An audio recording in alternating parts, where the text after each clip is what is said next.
We had a sander come back to us from Massachusetts from a very good friend of ours, customer of ours, Maria. Her sander has been used for the last year and a half, and she called me up and she said, hey, Skylar, my sander's not running well. So we did a little check over the phone on a video call, and I found out in about 10 seconds what I believe to be the problem. I got the tool in 2 days ago. We know exactly what the problem is. I wanted to share with all of you that are using the 3x4 electric to clean with crud cutter or any other cleaning agents, what might be happening when you use those products in an abundance amount. So a lot of fluid, a lot of crud cutter. What I did here is to speed up this process. I took the center bolt out and I took the button head screws, which are these guys, out of the top of the housing to release the whole pad assembly. All right. When you do that, there are two shims that go between the blue plate and the spindle nut. What I noticed immediately, because Maria said when she ran her tool that it rattled like crazy. The blue plate was just going crazy. It was rattling. And what we found was that to be, in fact, the case, you see the ladder. I'm going to call this a ladder. It's called a pad support. And you'll notice that the two rungs over here are snapped off the base that actually mounts to the body of the tool. That's also the case for the rear. So what does a new electric 3x4 pad support look like? It looks like this. This is brand new, and you'll see that when you turn it like this, it's like a ladder.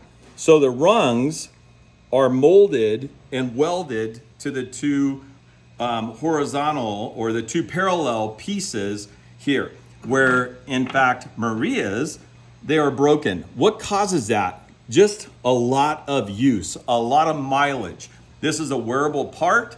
It's something that over time with downward pressure and the constant driving the tool into a substrate, they can break, which in fact they did. So wanted to show you what the pad support looks like. Another thing I noticed is that with water migration, water moves into the spindle nut. This is called a spindle nut. You see me spin this, it looks like the wheel on a skateboard. This here means there's no resistance, there's no more grease in there. The water or dust migration can mix with the grease, or the water, when it goes into there, it mixes with the grease. It gets super hot because it gets hot. That's not an issue, it's just a fact. But the grease starts to liquefy, and that's what happens. So what we're gonna do is I've already taken the lock ring off of this. I've popped it out of here. We have a lot of videos that I've done on showing how to do this, but I just want to I'm gonna put this slide hammer in here, and we're gonna pop this spindle nut assembly out. Just like that. So when we do that, that removes the spindle nut assembly from the pocket in the counterbalance. Here are the bearings I'm talking about. These are the two little bearings. If I hold them, this is a shim separating the two bearings. I can pull that out a little bit. I'm not going to get it all the way out, but you can see that shim right there. If I hold this, this just spins freely. What we need to do is disassemble this, and I have two brand new bearings. When I hold a brand new bearing and I spin it, it does not free spin. The grease holds the balls in place inside the outer race and the inner race of the bearing. We use a shield on the bearing that faces down towards the bottom. So this bearing here that has this shield on it is this bearing here.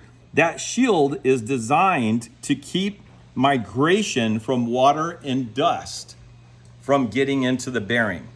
Well, over time, when there's a significant amount of those two different things entering the bearing, even with a shield in it, it doesn't do that. And over time, your bearings become free spinning. So what we're gonna do is I'm gonna pop this off. It takes about 8 minutes. I'm gonna use the same spindle nut. I'm gonna put two new bearings on there. I'm gonna put two new pad supports on there. I'm gonna rebuild this thing, get it back together, ship it off to Maria.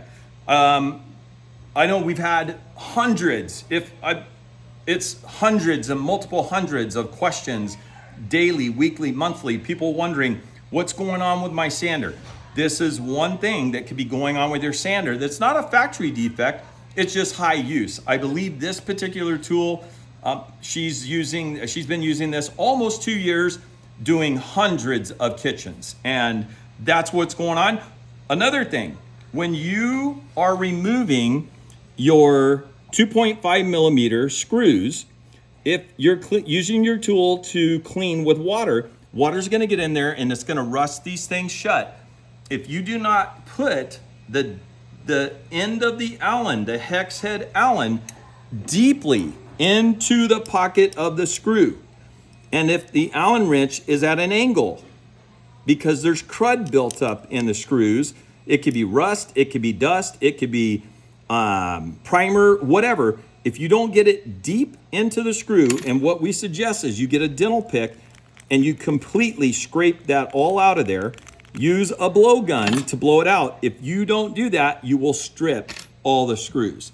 It's gonna happen. It happens 99 out of 100 times if you don't do that. So what we're gonna do is, and this is no fault of the user of the tool, it's just you guys and ladies aren't in the business of repairing tools. We just try to help you every which way we can. Your business is getting a product back to a customer, not rebuilding tools. But inevitably what happens is those pockets get stripped. So then we bring them in, we reverse screw them out, we take care of it, we get it all done. We're gonna get this tool shipped out next day or so. Maria has it hopefully tomorrow, if not Monday, because she's got another great customer waiting for their kitchen. I hope this helps a lot of you understand more about what happens with a sander, not so much designed to teach you how to repair it, but I do have videos on that I've done in years past. So hopefully this helps on our Friday afternoon of April 28th. See you later, bye.